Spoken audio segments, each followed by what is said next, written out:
Hello dear friends, and I'm Richard, and welcome again to this daily brief gospel reflection. And today I'd like to ask these two questions. The first one is that who has an authority of your life? And the second one is that do the words in the Bible being preached by Jesus do still have an effect on you, still have an effect on your life?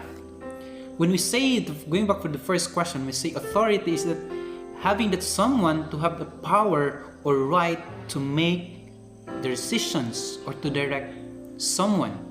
And the other thing is that when you say authority is the confident quality of someone who knows a lot about something. And no one in this world, just like Jesus himself, has that quality, that confidence that he knows a lot about ourselves. He knows us more than we do, more than our parents or more than anyone else. And with that itself, since he knows a lot about us and he knows everything what's going to happen about us, and it's still right for us to have Jesus to have the authority in our respective lives. When it's authority is that whenever we make decisions, of course we're given the freedom to choose to make our own decision. But whenever we say Jesus having authority in our lives is that we always have that part in us to consult Jesus, to include him in the decision making, in the process of making decisions.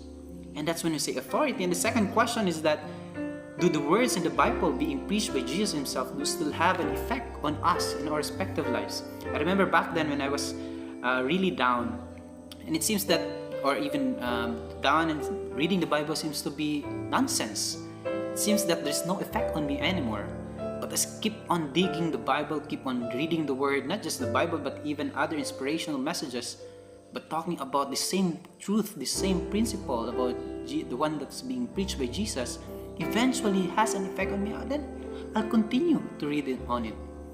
The challenge for us day by day, because of everything that's happening around us, the words in the Bible become it becomes being misunderstood or doesn't have any effect or impact on us anymore.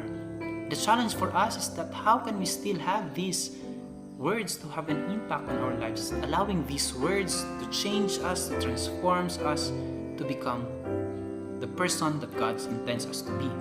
But transformation in us will not happen if the one that resides in us, the one who will make the decision, is still going to be us. We need to really have Jesus in our lives to be the one to transform us and allowing him to make us the person that he wants us to be. And eventually, as we continue to do that, is that he would be able to heal us, purify us, renew us day by day. And why do we have to do that? And why do Jesus do that? Because it's not because he wanted to, but he must do it, because that's the reason why he came here on earth, to preach the word.